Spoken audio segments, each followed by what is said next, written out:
All right, are we on? We are now live. I'm waiting for the audience to show up. I want to thank everybody for coming and point out that this is our last seminar at Gen Con this year. And we currently have, helps if I have my own picture on. And we now have Gregory Mouse, who's one of our newer staff members. He's been with us for just a couple of years.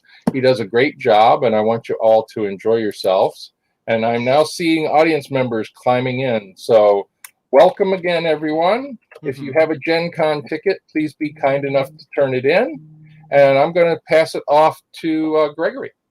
All right. Hello, everybody. How's everybody doing tonight? I have no way of knowing your reaction to that, but I assume that it's positive. So, my name is Gregory Moss. I have a master's in business administration and a master's in informatics, in case you are wondering what general qualifications I have to talk about this. So let's plunge right into it. We're going to be talking about the role that data has had in power and continues to have today. So going back to the foundations of civilization, data has been very fundamental to power and to statecraft.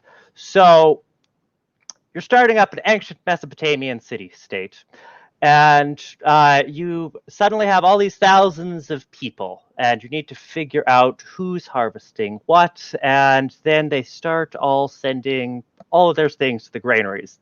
You need to keep track of all this granary or all this grain so that you know what you can keep or use for a famine, what you need to pay people because you owe them things, all of this and that, which gets really complicated when you have thousands of people doing that, which leads us to the first record keeping, at least the first record keeping that we know of. So people would start making tally marks, and this became a whole profession of keeping tally marks to figure out who owed what and who had contributed what. And this actually eventually evolved into accounting, and that in turn is how we get writing. So writing is effectively a subset of accounting by this logic. So even that boring database stuff is incredibly important to pretty much everything that you could do. I'm sorry, I'm rambling immediately. I didn't quite have enough caffeine, clearly. But the point is, data has been critical since the very beginning of civilization. So the problem is that data collection, organization, and retrieval gets incredibly expensive as a state or organization continues to grow, and the costs of doing so grow up super linearly because you need to train people to record ever more data. You need to figure out how to store that data. You need to figure out how to transfer that data to wherever it needs to go. And then you need to figure out how to get that data out of that. And so as your libraries of data continue to get larger, this gets more complicated. And as the societies literally expanded out across larger geographical areas, it got even more expensive. So despite the expenses, civilizations have found this absolutely necessary to exist. Going as far back as 3,800 BCE, so that's 5,800 years ago, Babylon was holding censuses because you need them to figure out who is going to get taxed what and where you're going to direct various resources. But as civilizations continued to grow, this gets more and more expensive, to the point that Rome, every 5 years, would have everyone go back to their birthplace to be registered, or at least all men. Women were treated as property associated with men. So this, as you might know if you're familiar with the Bible, is actually why Joseph had to go back to Bethlehem and why Jesus didn't get a good room to be born in. But it was incredibly arduous for everyone involved, very expensive, and created a lot of resistance. So this becomes a fundamental issue, despite how key data is for governance. But there's a solution to this.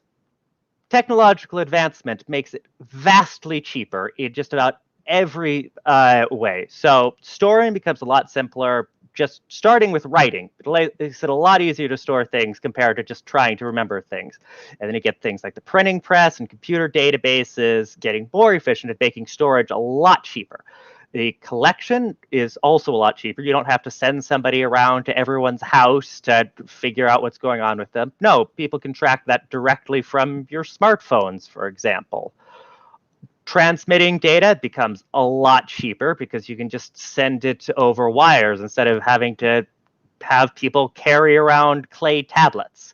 Retrieval becomes a lot easier. You don't have to have people sort through massive libraries when you can simply have search engines. And finally, applying the data in specific ways becomes a lot simpler once you have algorithms that are able to analyze the data and immediately come to conclusions and act upon it, instead of having reams of analysts go through it and figure out what's going on and then use it in particular ways. So even from the 20th century to the 21st century, we've seen massive shifts in the ability to do this. So in the 20th century, we have East Germany, and there's no regime in history which devoted more resources to monitoring all of its citizens. At its height, 1.6% of adults in East Germany worked for the Stasi, either as agents of the Stasi directly employed or as paid informants. That's 1.6% of the entire society, focused mostly around watching that society and recording it. They amassed 69 miles worth of physical shelf space on dissidents. So these are massive file folders with everything from whether somebody liked rock music to whether or what was in their trash that morning. And it ended up with 40 million file cards and databases. And this was collected over a good 30 years. In contrast, we have in 2014, so 6 years ago, Facebook had an estimated 1,000 times as much data as the Stasi did at its height. Their data warehouse, this is again in 2014, had 300 petabytes. That's 300,000 terabytes, an absurd amount of data, and generated 4 new petabytes every day. So in just a single day, they were collecting 10 times as much data as the Stasi did over a course of 30 years. And Facebook is actually small compared to the NSA. The NSA in 2015 held 1 billion times as much data as the Stasi ever did. An estimated 5 zettabytes, that's 5 billion terabytes. And again, this is 2015. It's almost certainly grown substantially in the last 5 years. And by 2006, so 14 years ago, they were collecting information equivalent to the entire Library of Congress every 14.4 seconds. So just in the last 60, 70 years, we've seen an incredible jump in how easy it is to obtain incredible amounts of data. Now, that's not fundamentally new. So we've entered what FTC Commissioner Julie Brill called the Age of Omniscience, a fantastic term I love. So roughly, where is all of this data coming from? So for where people are at any given time, that could be tracked actually 4 different ways with smartphones. So there's tracking via telecommunication location, so triangulating it via the towers. There's the GPS. There's Bluetooth, figuring out what device it's trying to connect to with that. And then Wi-Fi, figuring out which networks it's trying to tie into. So all of those are various ways that people can be tracked by their smartphones at any given time. Surveillance cameras are a nice afterthought, but honestly, I think that they're overestimated. They're just a more visible form of tracking people, or if people don't have their phones on them for some reason. But come on, it's 2020. Everybody has their phones on them. You can also track what people see, mostly via online tracking, which, via either cookies, so having little things follow your browser. You can watch the ISP tracking number, or you could simply see what online accounts people use. So their Google accounts, their Facebook accounts, all of these things are interconnected to a bunch of different sites that people can interact with. And so these companies then track, okay, you went here, here, here, and here, bought this and that. And then who you interact with is very easily available through communications metadata. So who called what, and phone companies are happy to sell these to intelligence agencies. Social media is, of course, a fantastic way to do it. And then you can use a number of network modeling tools to fill in the gaps and figure out who else is talking to whom and what are called dark networks. And then you could pierce directly into people's minds to find out what they believe through, first of all, what they obviously state on social media, what they're buying, what causes they're donating to.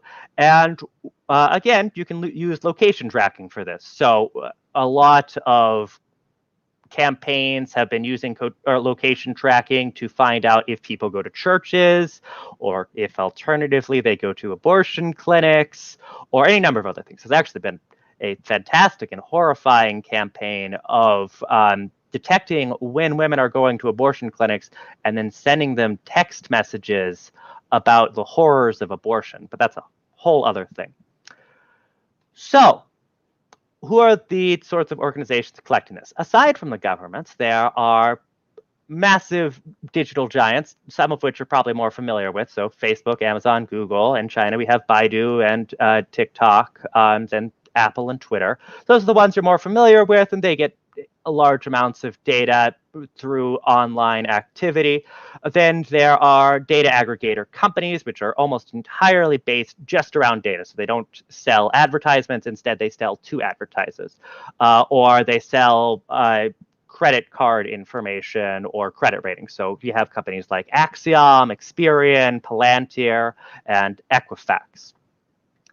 So the data aggregators, and again, these are almost entirely based purely around data. Unlike Amazon, they don't sell goods or advertising like Google does. They are purely based around buying and selling, aggregating, and analyzing data.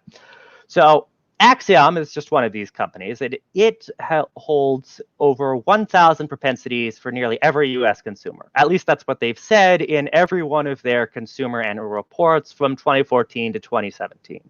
I've looked. They have not changed it at any point in that, and I'm pretty sure that it's grown substantially since then.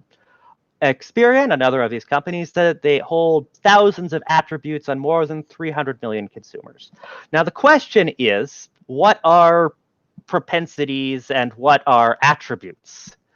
So, because these are pretty vague terms.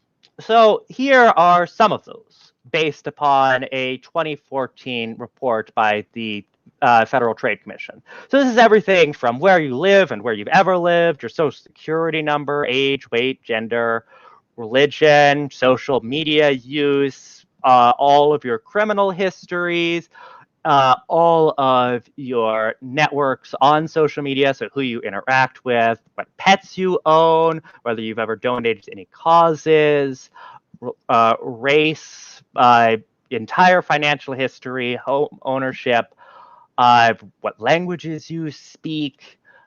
Here's the second page, whether you fit a variety of different lifestyles like New Age, biblical, all of your ownership again, all of your purchase behavior, your variety of health data, so what drugs you are prescribed to, whether you use tobacco, pretty much everything about your life that you could possibly imagine. These are all things that these companies buy and sell. So why do they buy and sell it? So the secondary use, which is a pretty small proportion of it, is just for vetting individuals. So using it for credit score, so that's what Experian and Equifax are most well known for, as well as background checks for job applications. But their primary persuasion or purpose is getting you to do things. So figuring out who is most susceptible to a particular line of persuasion or particular product, and then getting them to do that thing and figuring out how to best persuade them. So what they should, or what you should watch, what you should buy, what you should donate to, how you should vote, pretty much every behavior that anyone would want to control. That is the goal of this data. It is a means of control and how to best do it. So there have been particularly blatant applications of this. In 2007, the New York Times reported on this group, Info USA, who was selling a list of who they called 500,000 oldies but goodies. And these are just 8.5 cents a piece, which is about typical. And the list publisher specifically said, these people are gullible. They want to believe that their luck can change. Seriously, can you imagine any use for that aside from scamming people? Because that is exactly what telemarketing scammers immediately thought. And they purchased these things, snapped them up quickly, and used them widely, as well as elderly opportunity seekers and those who had Alzheimer's or cancer. So these are perfect targets, and these companies were happy to sell them to scammers and immediately screw those people over.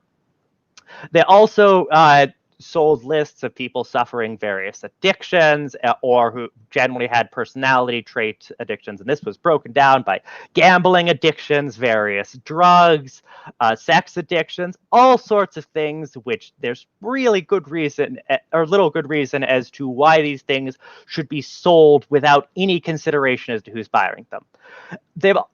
Data like this has also been used to sell subprime mortgages based on people's race and also provide very selective discounting to people. So marketers figure out exactly how much people are willing to pay for something and then charge them exactly that, which overall tends to raise prices. There's also been a number of ways that you can do some rather impressive and slightly creepy extrapolations just from this data. So, for example, in 2012, there was the big story about how Target, the company, was able to pretty accurately predict that women were pregnant and roughly how far along they were in their pregnancy based upon their purchase history. Now, this is very critical for retailers because when mothers have new children, that's when those mothers start new buying behaviors. So that's when they determine which brands of food they're going to buy for their children and so on and so forth. So that's why companies focus on those particular critical points in someone's lifetime when they start forming habitual behaviors. And so the companies work to identify when people are going to have those and then target advertising just perfectly into those. Another study found that you could use cell phone data to predict roughly where a given human would be about a month in advance with 93% accuracy. That's based upon when they would make phone calls. And then another study from Oxford found that just solely based on Facebook likes, just Facebook likes, nothing else on Facebook, you could determine people's sexual orientation with 88% accuracy. Now, when you start taking into account all of the other data that is available, you can start finding vastly more correlations, and you can use that to predict even more internal things about people. The precise extent to which various marketers and intelligence agencies have determined what they can extrapolate is, of course, very closely guarded information, so we can only speculate on that. And the reporting on these sorts of things has greatly diminished since about 2015, probably because people have learned to guard it more closely, so we can only guess as to how good these things have gotten.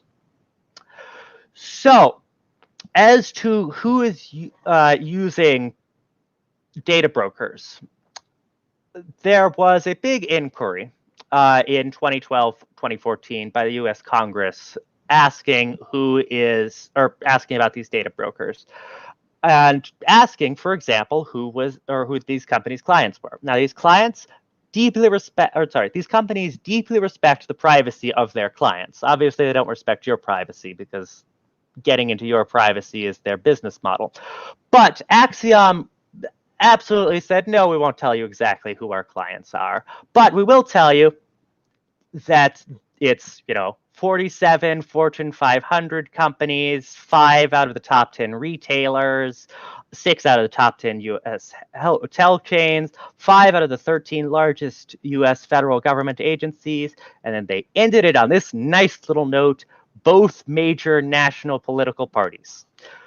So, as I said, this was a congressional investigation into all of this, but it ultimately ended up being toothless because some of these companies' biggest customers are the very politicians who were supposedly investigating them.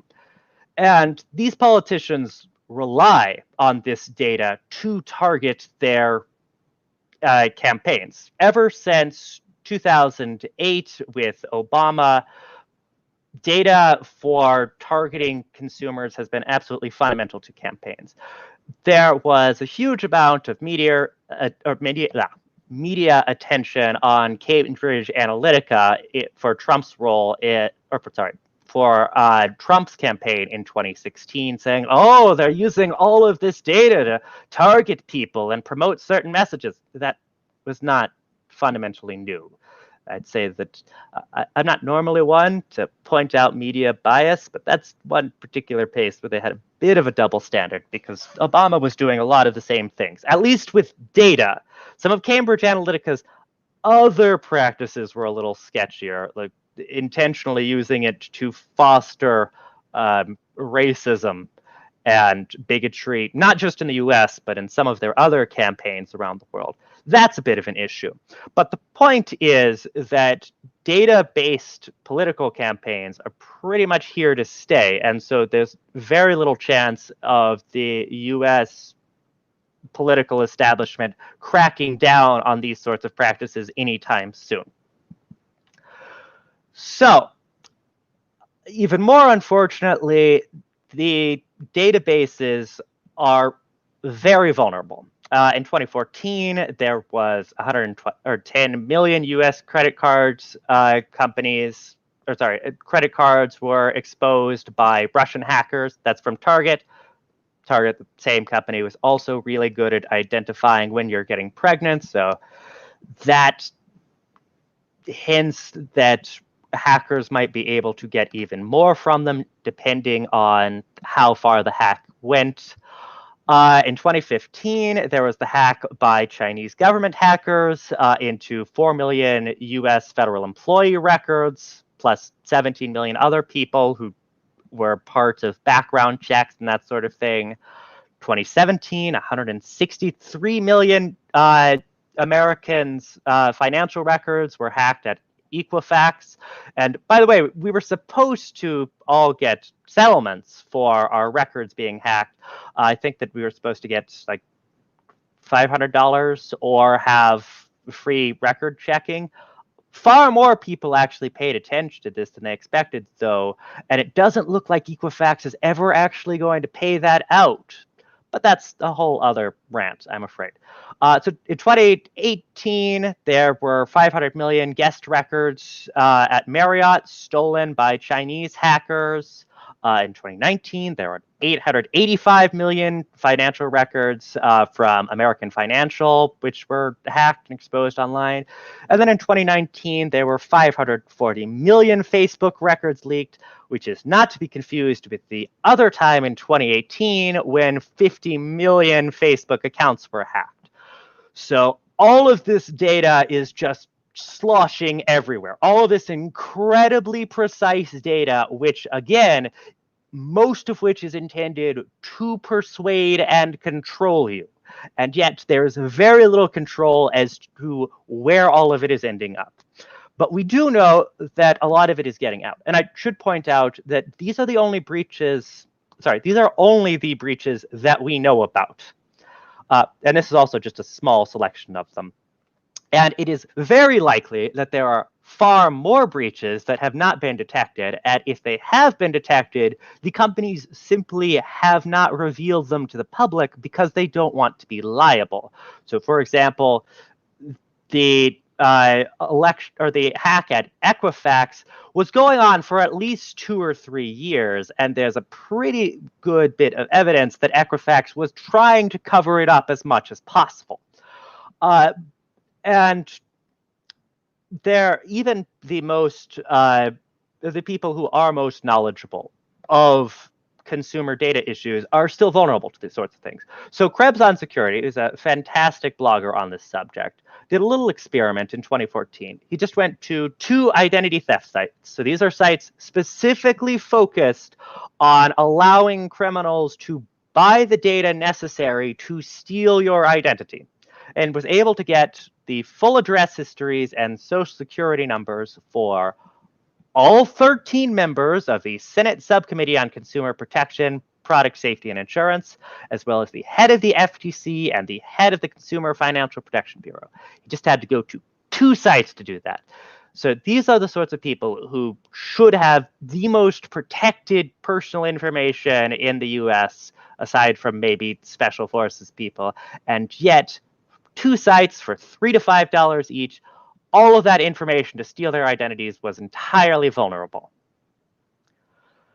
So, on the other side of the law, data use has showed incredible applications in policing. So, for example, there's what's called predictive policing, where you can use data to predict where to best allocate police resources. So you can predict that a certain individual or a certain area is more likely to be prone to crime. This has been widely used in a lot of states around the US. The effectiveness of this is widely debated. There is some evidence that it is effective, but most of that hasn't been independently reviewed, and so could be useful, it might be not. There is, however, a lot of evidence which says that it just sort of re-entrenches a lot of inherent biases in policing. So, for example, if the police have already made a bunch of arrests in a certain area, maybe because of internalized or systemic racial prejudice, then the machine learning algorithms will say, oh, so these particular areas or these types of people are more prone to crime based on the fact that they're more commonly arrested. So the algorithms then tell people, hey, maybe you should focus on these types of people, which then cause the police to focus more on those types of people, which creates a feedback loop. And so those sort of inherent biases are a fundamental risk, which there has not been particularly good solutions to how to resolve that. There have been a few various attempts. So, Greg, we had a question, and I think this is from the last slide. Was the dollar number $5 per person or for the whole batch? That was per person. That was $3 to $5 per identity. Now, I should say that this is on the criminal sites, which are generally a lot more expensive than on sites catering to businesses. On sites catering to businesses, you can generally get full contact information and other things on for a few cents each.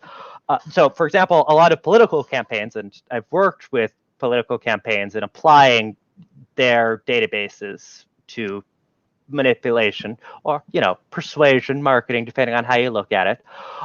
They generally get everything about somebody for a few cents because they buy it in bulk. So they get everybody's magazine histories, their criminal records, their political leanings, pretty much all the stuff that I had several slides ago. Political campaigns get that all for a few cents per name because they buy it in bulk. Does that answer the question?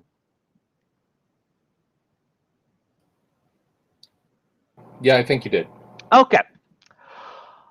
So, as many issues as there are for predictive policing in the US, it is vastly worse in China. So the PRC for many years has been building a massive, what they call police cloud, or at least that's how it's generally translated, which is aggregating all of the data from various government and business and political sources, all of which is brought together, and a lot of which is collected in real time. So, again, this is based on human rights reporting. So we don't have the direct documents from the Chinese government itself, except for statements every now and then. So a few of this is, we don't know the full extent of this. It's a closed society, that's to be expected. So they seem to be able to get a lot of real-time information on individuals, so what people are browsing, etc. That all goes into a national police database, which again is used for predictive policing, of figuring out what types of groups are most likely to present both criminal and politically troublesome behaviors, so that you can better do surveillance or preventative measures on such individuals. And for an even more extreme version of this, there's what China is doing in Xinjiang with the Uyghur population there. So Xinjiang is a province in Western China with a massive Uyghur Muslim population.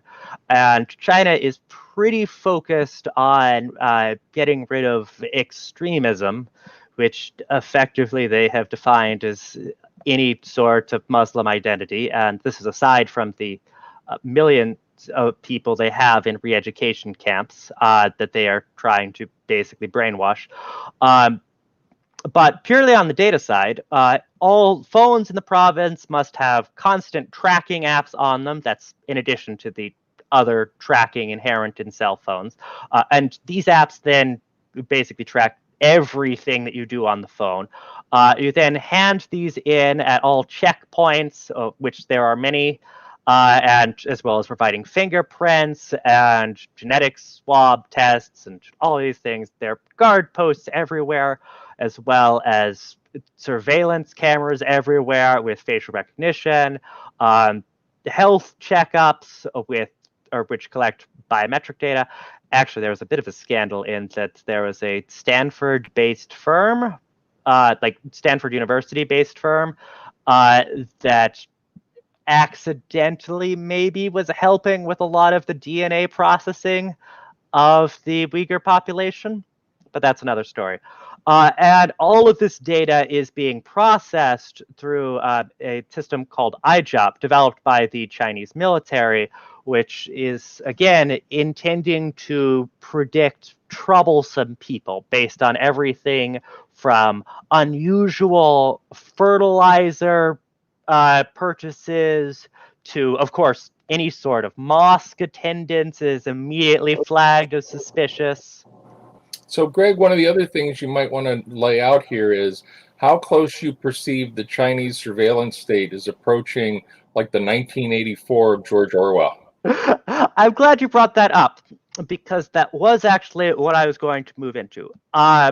But Xinjiang basically is the classic 1984 setup, pretty explicitly. Absolutely ubiquitous surveillance everywhere, and constantly trying to wipe out thought crimes. It's absolutely extreme. It's also probably not financially viable for China. It's looking pretty likely that they are unable to export this throughout the rest of the country, thankfully. Now, China has tried an alternative that you might have heard of called the social credit system. There was a big hubbub about this about 3-4 years ago. There was a Wired story, which was a little inaccurate, but the stated goal of this was to create greater accountability amongst citizens, to not only have conventional credit systems, which don't really exist in China, at least to the extent that you have in the US, but also build into it certain loyalty scores and ultimately gamify good citizenship as the Chinese party conceives it.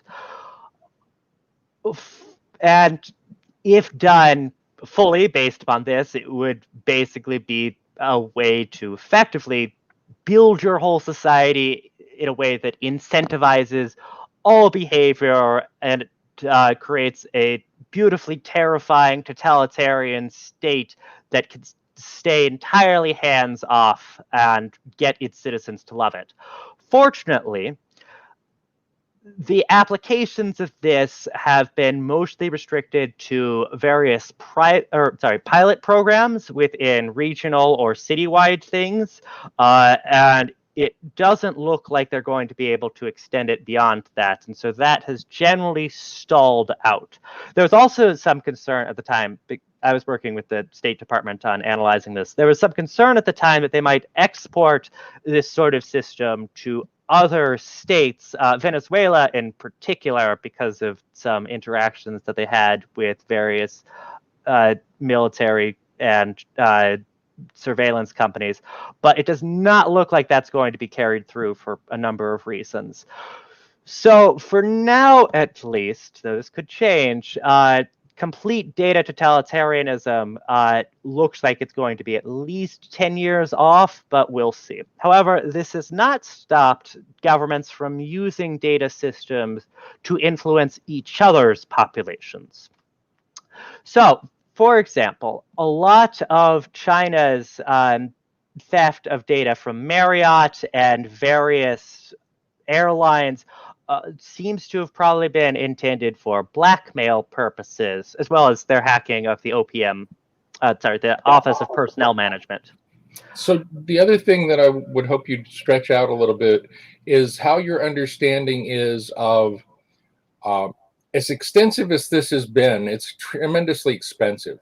Yes. And one of the things that's unique about China is how they have had trade advantages and positive balance of payments and currency manipulation issues, all of which meant a lot of resources went into the Chinese government's coffers.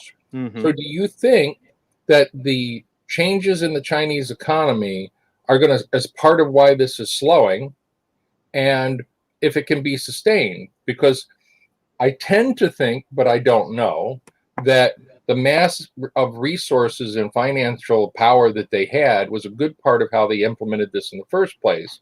If you still were before the Chinese economic expansion, they might not have been able to afford it.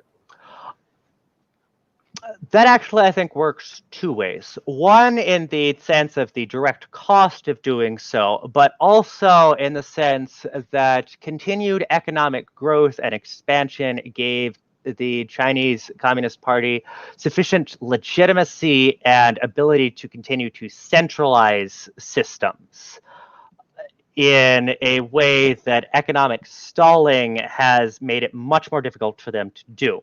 So, by having a certain amount of legitimacy and popular support, they were able to enforce these things. Despite being an authoritarian government, you still need a certain amount of public buy-in. But as public support of the government has gotten a bit more tenuous, the CCP's ability to do top-down enforcement of these things has grown more limited, as the local governments then are forced to be more reactive to their individual populaces and less reactive to Beijing directly. I think it will be very interesting whether Xi Jinping, the Secretary of China, what is his title? Is it Secretary? General Secretary? Head of the CCP. Whether he manages to continue to consolidate control will determine whether this goes forward. So does that explain that? I think so. Also, Xi's formal title is Premier of the People's Republic of China. That's right. Okay. So then, as for international manipulation, so blackmail and espionage are the obvious things. Those are pretty old news. But the more exciting and dangerous things are using, so as I said before, this data's primary intention in collection is used in manipulation and targeting of messages. So getting people to do what you want. So if if a government wants to get a foreign population to do something, say to influence their election or get them to panic or get them to start fighting each other, it's the sort of data that's very useful for that. Unfortunately, there has not been a lot of information released as to precisely what sort of data the campaigns like the Internet Research Agency, that's the Kremlin's group, have been using. We've mostly just seen news reports on the lowest level of the Internet Research Agency. But I strongly suspect that that plays a role in how they have been focusing these sorts of campaigns. So then, how can states protect the data of their citizens? A lot of the moves for data localization have been with this intention. So that is various laws ensuring that data gathered about a nation's citizens or data gathered within a nation has to either remain in that country so that it's more difficult for foreign governments to get to it, or has to at least have a copy of it remain in the country so that the local government can then reference it. The GDPR in the EU is one of the big ones to do this. Russia has one of the most comprehensive laws on this that they set down in 2015. China's laws established in 2017 have been very vague, as China tends to do, in my experience. They tend to have very vague laws so that they can enforce them selectively and get companies to generally act based on their fear of what China might do at any given time. Conversely, there are basically no laws about this in the United States. So all of this data can be mirrored anywhere, been stored anywhere. There have been some attempts to pass laws associated with this in late 2019, but thus far I have not seen them move forward. The other big big move for preventing this is countries just banning each other's services. So China has long banned Facebook, Google, and other US digital companies from being active in China, partially to prevent competition from local companies and partially for data security concerns. Other countries have just recently started to react in kind. India has made moves to ban TikTok. At least they have stated that they have moved to ban TikTok.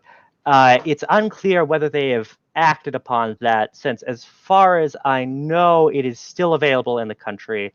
The US and China and Japan have been moving to ban TikTok. There's some talk about TikTok being sold to a US company. So in general, it looks like we might be moving in a direction of countries having more nationalized control of their services in order to prevent data from getting out from one place to another. So that is a lot of ground, and I imagine there are more questions, and that is my contact information. So what sort of questions do people have? Whoa, we got through that way faster than I thought. And that's okay. We don't have a lot of questions at the moment, but one of the other things I did want to highlight while we're waiting on that is the other element of this, not just for information management, is that there are significant restrictions on foreign investment in China. And that's important to understand when you're trying to put all of this stuff in context. They have identified major industries within the Chinese economy that no one from the outside can invest in. It's sort of the same dynamic that we talk about in the United States about, do we need to do something to protect the core of our steel industry or the core of our shipbuilding industry or the core of the merchant marine? How much of that needs to be domestic? So in the event of a national emergency, like with manufacturing of masks, okay, do we have as an inherent part of our economy? That proportion in China is absolutely huge. It's well over a third, and I don't have a precise measurement, but it's important to understand how that works. Also, we have a question from Doug. What about implants in Chinese-built software or hardware, which I think he's particularly referring to the Huawei stuff and switches and internet connection equipment? Right. So there are there's two sides to this. There are backdoors potentially in hardware, so that's a lot of the Huawei's 5G networks potentially have backdoors. There's a number of incidents where Huawei employees have been found to be spies for the Chinese military and Chinese intelligence agencies. Then there are apps and such which seem to have software vulnerabilities that go straight to China. And the Chinese government can basically demand data from Chinese companies at any given time. Well, one of the other key questions that comes up frequently is with a large number of cell phones and so on being manufactured in China, if there are built-in pieces to that puzzle in their equipment. And I'm sure the real details to that are probably classified in terms of what our officials know, but it's an element of concern. And that's part of the whole thing with the Huawei thing. We've had issues with Cisco switches and other things that are outsourced to China where their components are chips, because, you know, in many instances with some of these computer pieces, particularly like the motherboards and the chipsets, there's stuff that it takes 5 or 6 years for somebody to stumble across or to investigate and find that there's a problem. We've seen that in terms of mechanical flaws. And then the question is, what mechanical flaws might be there on purpose, or what hardwired code might be on purpose? Because there's quite a bit of technical background to talk about it in detail, but things like BIOS chips and all that. And also, Stephen has a question. I wanted to build on that. That's one of the reasons why there has been substantial concern in some circles with Chinese subsidies for 5G networks in what's called the Belt and Road Initiative countries, so Pakistan, etc., as well as in a lot of Africa, because the concern is that China might be building the fundamental telecommunications infrastructure across all of these countries. So all of the systems of communication on which they will be building their future economies in such a way as to let China sniff all of it incredibly easily. Well, we also know the Chinese in particular are heavily engaged in the telecommunications development in Iran and Iraq. Yeah. And no, that's part of they're not synonymous. You know, don't think of, you know, we have a theoretical U.S. ally and a practical U.S. competitor, at least regionally. This is an issue for African countries in particular, some Asian states. I mean, I don't know the specific details about Sri Lanka, but we had the port issue there. There's a lot of Chinese investment that gives them access to officials and things. Yeah. I'd also like to point out, even though India is considered a peer competitor for them, in our presentation last night, we highlighted one of the things I think is a critical fact in India. 40% of their legislature is under criminal indictment for things up to rape. So when you consider that level of corruption, what do you think the probability is that some of them are taking some kind of benefit from the Chinese to do things to the Indian network? Yeah. I mean, that's a fundamental issue. So we do have a couple questions. The first one I want to address is from Stephen. Do you have any thoughts on this, Greg? Stephen, looking into the future, how do we prevent a data totalitarian government? That is a fundamentally tricky thing. So, first of all, be careful with how you vote and make this a key issue in voting. I've been hoping that it would be a centerpiece for election discussion for the past several elections, but that has not been the case. I think that there needs to be more of a drive for this. So there are a few groups that are working for that. So the I just forgot their name. The Electronic Frontier Foundation is one of the big organizations for information. And although NSDM tries very hard to be apolitical, part of the solution is education. And I wonder what this presentation does.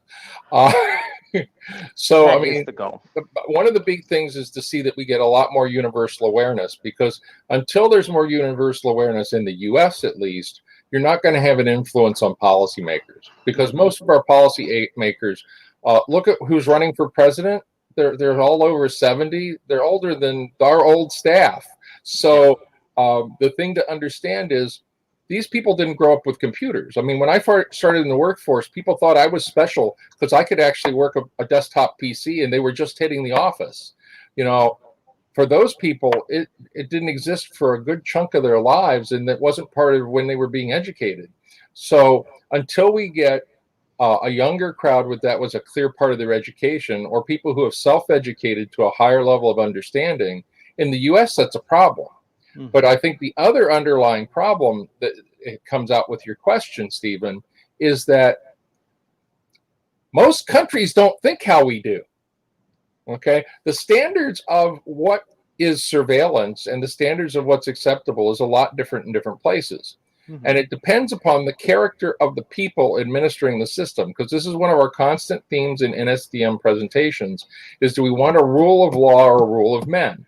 And we really have to have both, because the men and women who are in power have to have an ethical standard, and they better have a sense of civics and responsibility, which is one of the challenges we have in America right now.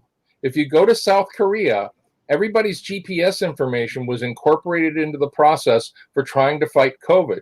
We're doing contact tracking through people's cell phones. In the United States, that would be a bigger rebellion than we're having with masks. So there are some real challenges there, and it goes back to what kind of control mechanisms you have. You know, I would argue personally, and this is where I'll get slightly non-apolitical, is that systemically, if you're going to do something like that on a national basis, you ideally want it in some kind of NGO. But even any organization over time has scope creep or mission change and can become potentially dangerous. The only organizational pattern, says the old manpower officer, okay, that I've seen interesting, but it still requires a level of wisdom and management, was what the Japanese did under the shoguns. Because what they did is they would build an entirely new organization, take the people they thought were most capable from the old organization, move them into the new one, and essentially pension off the low priority, rotten jobs that were left in the organization to the old people and let the new system develop fresh. So eventually the old folks would get so bored about not doing anything useful, they'd quit or they'd retire or they'd die off. And remember, generationally, they didn't live as long as we do. So, you know, at least 30 years less for the most part. And essentially that allowed them to replace old organizations with new. But that it sort of was like the sunshine laws that we do in the United States, if you disestablish an agency or not. But we don't have a mechanism to do those kinds of things here. And it all requires a certain amount of wisdom on who you select and move forward to the new organization. And that decision, for the most part, has to happen by people who aren't in it. So they have to be educated. You know, that's where statesmen and managers and people with underlying moral fortitude, you know, is critical to making it happen. Do you have any more thoughts on that, Greg, that you want to add? No, I'd say that pretty well sums it up. Okay. So the next question from Jerry is regarding China surveilling phones. Do the smartphone companies help or hinder this? Oh, they're absolutely fundamental to helping. Smartphones are how people are tracked. If you have a smartphone, you can be confident that you are being tracked, as I said, one of 4 different ways, probably by lots of different organizations. And particularly if you're linked to Google or one of those processes, you know, you go out and you go someplace to the store and they ask for your review. Well, that's helpful in a social sense if you're getting feedback on stores, but A, you don't know what the process is. B, you don't know how they're sharing it. And C, did you just realize they know everywhere you are? It used to be it was just you're somewhere in this zone of cell phone towers, but now they can do it within less than 5 meters. Right. And actually, a lot of companies, so a lot of retail stores have gotten it so that they can figure out exactly which aisle you're in. And they've used that for a lot of studies, and that's based on Bluetooth and Wi-Fi. So they can't get it from everybody because not everybody has their Bluetooth and Wi-Fi. but they can use it enough to figure out where people are and their shopping patterns, and they use that for their data analytics. Well, I've also seen some reports, and I'm not sure how far this actually goes, that when you're in some of these stores, if they have a clear identification of who you are based on the databases, that they will have, some of these stores are starting to have video kiosks along the way with little ads. I don't know if you've seen it. There are only a couple in my area, but you'll have like a tablet halfway down the aisle. And when you walk by the tablet, it'll kick on an ad that they think you're going to, of something you'll buy. I wouldn't be surprised. Okay, so Jay has another question, which is he thinks we clearly stated the concerns and problems. What responses, individually and collectively, do we need to take to protect our data and prevent our manipulation? So unfortunately, fundamentally, there's not much that the individual can do. Because even if you take incredible attempts to safeguard your own data, a lot of that can then be extrapolated by your friends and family, and then just determined through their contact information indirectly. There have been a lot of studies which have demonstrated that that can be pretty reliably determined. In general, I would recommend, for at least avoiding the really shady stuff, watch what apps you have on your phones, watch what permissions they require, and don't just hand it out randomly. Like, if you get Facebook Messenger and Facebook off your phone, there's indications that they pretty much track everything, which personally, I just don't like Facebook for lots of different reasons. That's my own bias. The thing, if you're super paranoid, have multiple devices, have minimal stuff on the internet that you provide. Okay. If you look at my profile on the internet, you'll see the high school I went to, the city I grew up in, and my name, and that I'm a retired DoD employee. That's all I put out there. But that doesn't prevent friends and family from tagging me. And now somebody's got my picture. Okay. Because I didn't post a personal picture. If you don't want somebody to know where you're going, pull the battery out of your device. Okay. Have alternate emails for all the things that are likely to get ads and tracked. Oh, I do actually have several recommendations for that. And if you have an extra device that's for that, leave the one at home all the time and turned off, except when you absolutely have to use it. And then when you go out, use the other. If you're really paranoid, those are the kinds of things you do. But regardless of how paranoid you are, you can have problems. For example, your doctor's office can be hacked. My family actually had that happen. It was a national article about one of the physician organizations that provides for the family. And all our private information, including social security numbers and credit cards, are out there somewhere because a Ukrainian group, or at least that's suspected, stole all that data. I have no control over that. You'll have no control over that too. So the only things you can do is your own, and recognize this. Merle's mantra on this. You have no privacy. All you do is have an influence over the Venn diagram of what groups get to see your data. But if you do want to avoid the spam emails, I recommend Mailinator, Mailinator. That's what I use to sign up for sketchy services that will almost certainly sell my information. That allows you to automatically generate an email for each time. Mailinator. Yeah. Just put it in the chat. I hope I spelled it right. Yep. Okay. So let's see. I want to be sure I don't miss anybody.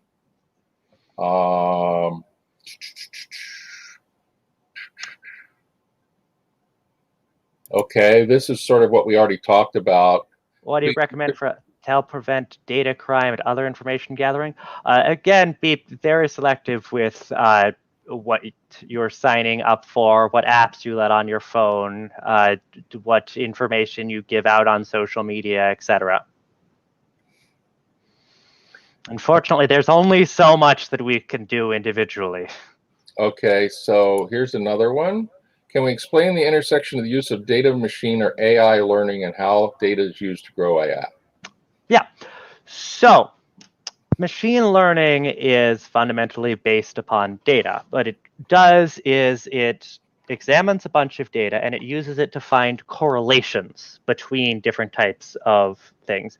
So you can use that to say, okay, all of these people with these types of traits tend to get into car accidents with this frequency.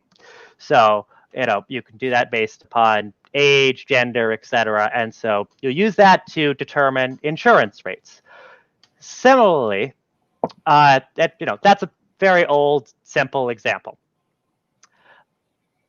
With much more data now available and with more advanced machine learning intelligence, this has become much more sophisticated. So you can use that to determine, okay, based upon these number of traits, this person is likely to be susceptible to this advertisement, or they are likely to believe, have this degree of religiosity, or they are likely to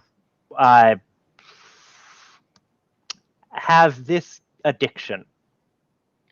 So another question, this goes back a little bit. I think it was when we were talking about the surveillance aspects of carrying around your phone, was how did Western states do similar things or want to?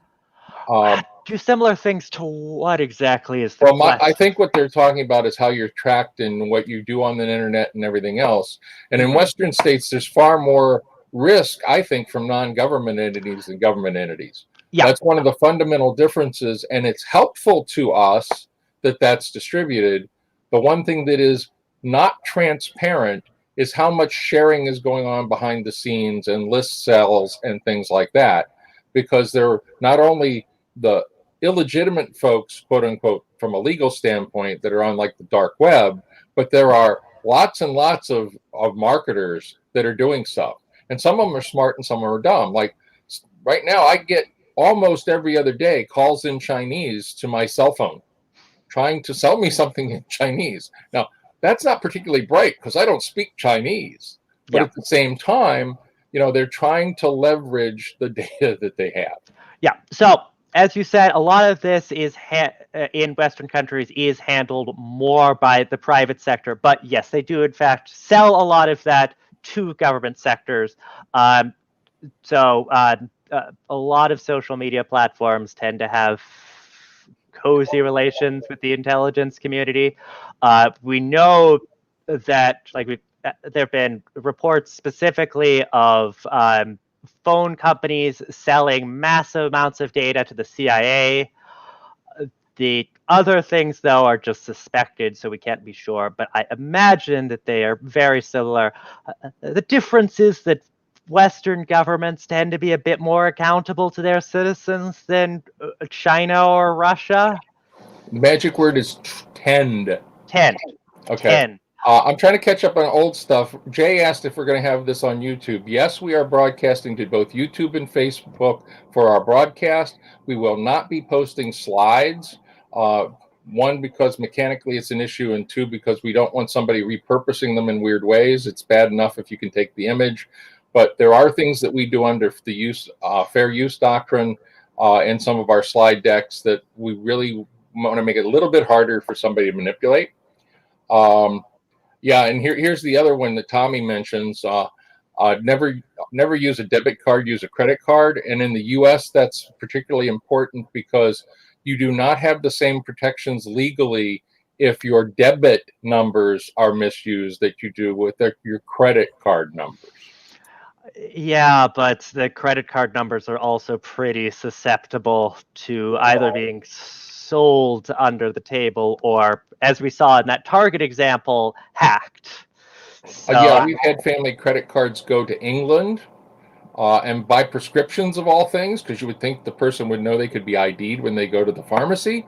And my wife's credit card went to Italy and bought makeup at a really fancy shop when she's never left the country. I'll have to check out that heuristic search theory and applications book. Well, thanks for the recommendation, Joel. Yeah. So the other thing that, let me see if I hide that there. Yeah. The other thing I think that we should talk about is, as we're talking about the power of data, it's just like we're talking about the information that's out there for you personally. The more somebody knows about you, the more they can make an argument that you may want or not want on what you should buy. If you show me ads on war games, I'm much more prone to buy that than if you show me ads on ladies' lingerie. I mean, we're sort of beyond that point in our life. And in some sense, that is helpful. It is nice for me to be shown ads for things that I am more likely to be interested in. I'm not totally opposed to the data economy. There are lots of advantages to it. I know that I would have much more difficult time getting around if it weren't for Google Maps, and that's entirely based on tracking where I am. There are things that I quite like about this, but there needs to be a lot more accountability in it. So do we have any more questions? Because we are allowed to end early, but we wanted to be sure. We thought this particular presentation was going to have a lot of commentary and back and forth. So we wanted to allow time for that. Yeah.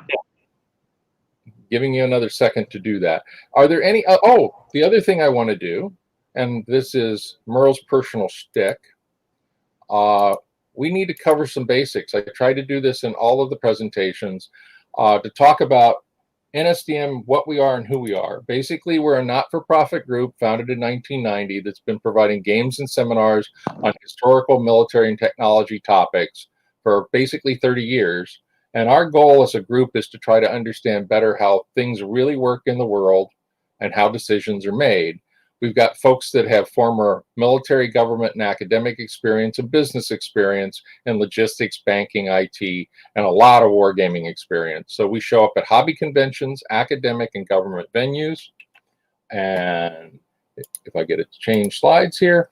The other thing is, keep in mind, all of our presentations are based on public information. There's no classified stuff that you're going to get out of us.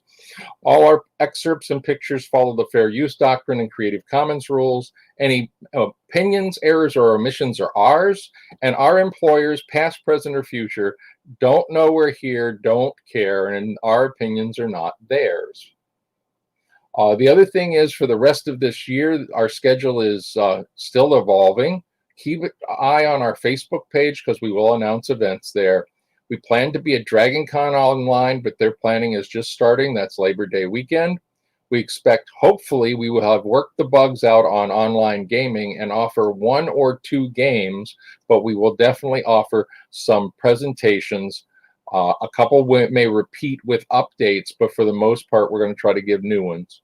And then we're very involved now with Escape Velocity, which is the Museum of Science Fiction's convention for fundraising, which is planned for October. Their current plan is that they will have informational presentations and panels in the evenings across the whole month of October.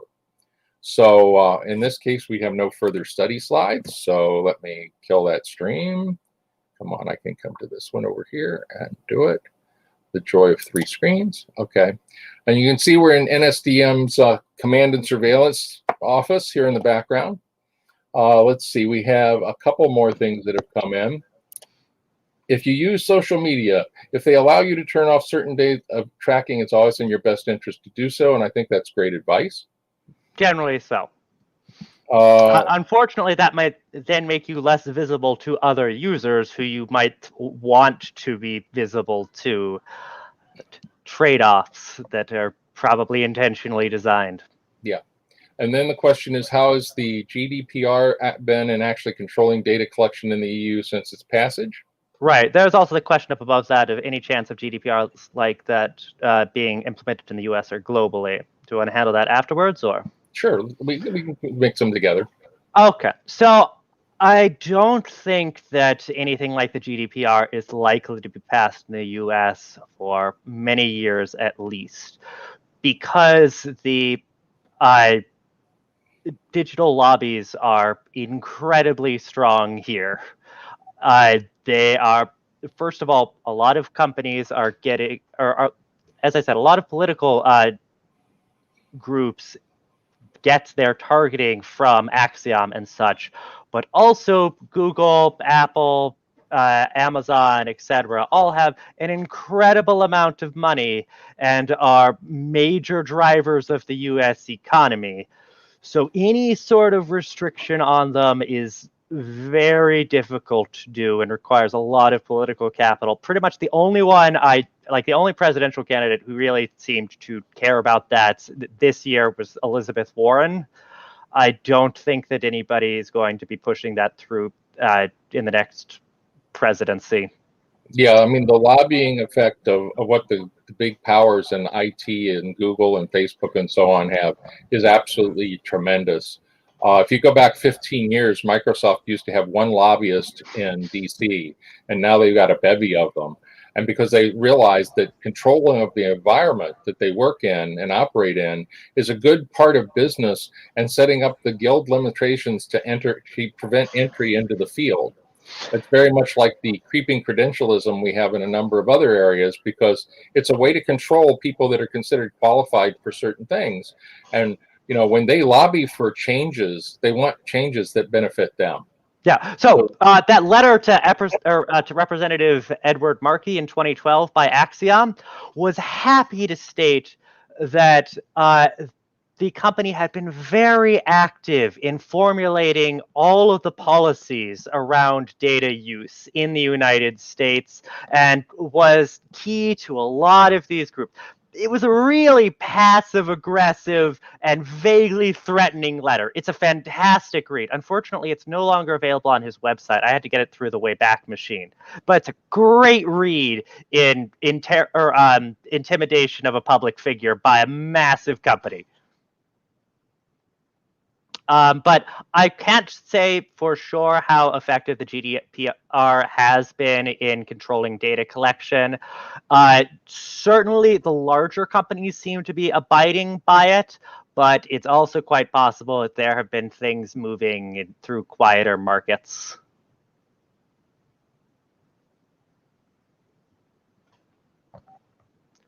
I think you're muted, Merle.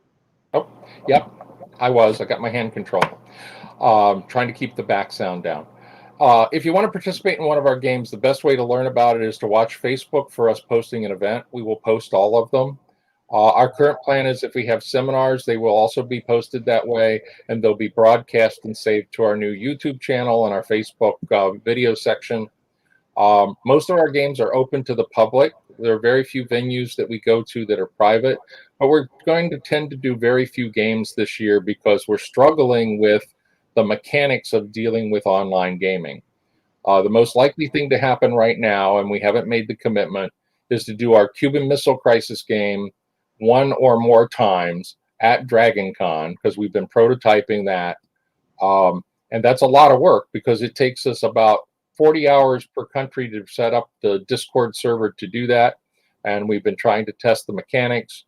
It also is going to require more people than a physical game would, because we have to have people monitoring the electronics and dealing with tech support. We are expecting to do sort of a modified NSDM game at escape velocity, but again, the details aren't out yet. We do not currently expect to have a traditional Cold War or contemporary NSDM game this year, because the problem of managing the large numbers of people we physically have show up at the cons is not been solved. We don't want to have a technical requirement for people to play and familiarity with certain tools and the ability to do mass communications, because we've had 127 people in a physical game, and trying to sort through a directory of 127 people and have independent, spontaneous conversations between players, we haven't solved that problem. We haven't found a way to make that easy, and that's our real struggle right now with online gaming. Any other questions? We'll give that another second.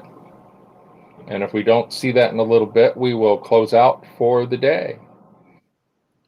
I want to thank you all for joining us at the very least. We hope you all have a safe and happy month and year. Greg, do you have any final comments? No, I'd say that pretty much wraps it up. All right, we're going to call it a wrap, folks. Thank you so much. Have a wonderful time.